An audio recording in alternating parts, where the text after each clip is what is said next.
అయాచితం అరుణకుమారి గారు అందించిన దాంపత్య ధర్మం. స్త్రీ పురుషులు వివాహ సంస్కారం ద్వారా ఒక్కటే జీవితాంతం కలిసి జీవించడాన్ని దాంపత్య ధర్మం అంటారు. అన్యోన్య దాంపత్యానికి ఆది దంపతులైన పార్వతీ పరమేశ్వరులను ఆదర్శంగా తీసుకుంటారు.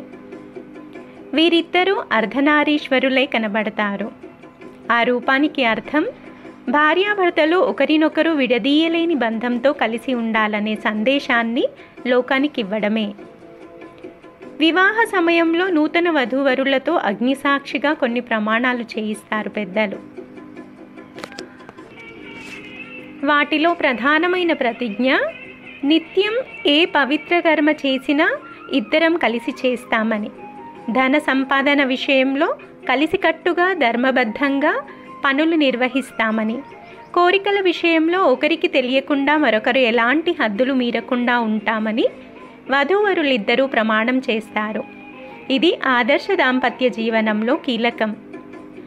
ధర్మ, అర్థ, కామ, మోక్షాలనే 4 విధాల పురుషార్థాలలో మొదటి 3 దంపతులు కలిసి చేయాలి. మోక్షం అనేది మాత్రం ఎవరికి వారే ఆధ్యాత్మిక సాధన చేసి సాధించుకోవాలి.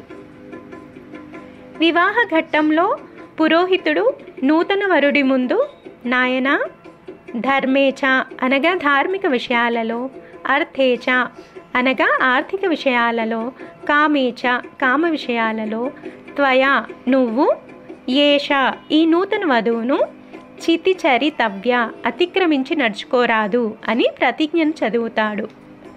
అప్పుడు వరుడు నాతి చరామి, ఎలాంటి పరిస్థితిలోనూ ఈమెను అతిక్రమించి నడుచుకోను, ఈమె అనుమతితోనే ప్రవర్తిస్తాను అని ప్రతిజ్ఞ చేస్తాడు. ఇంత పవిత్రమైంది దాంపత్య వ్యవస్థ.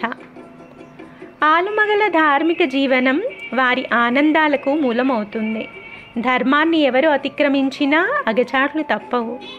భార్యాభర్తల సంబంధం కేవలం లౌకిక విషయాలకు సంబంధించింది కాదు, అది ఆత్మ సంబంధం.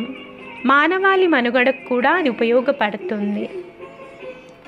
దేవతల రుణం, ఋషి రుణం, పితృ రుణం అని మనిషి చెల్లించాల్సిన 3 రుణాలుంటాయి.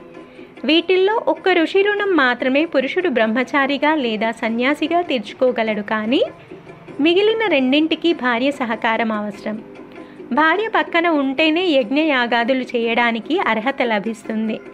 అలాగే సంతానం ద్వారా వంశవృద్ధికి తోడ్పడటమే పితృరుణం తీర్చుకోవడం. మహాభారతం సైతం దాంపత్య ధర్మానికి సంబంధించి పలు విషయాలను పేర్కొంది. పురుషుడు తన భార్యకు నచ్చనిది ఏదీ చేయకూడదని, భార్య ఇంటికి రాణిగా ఉండాలి కానీ బానిసగా కాదని చెబుతుంది.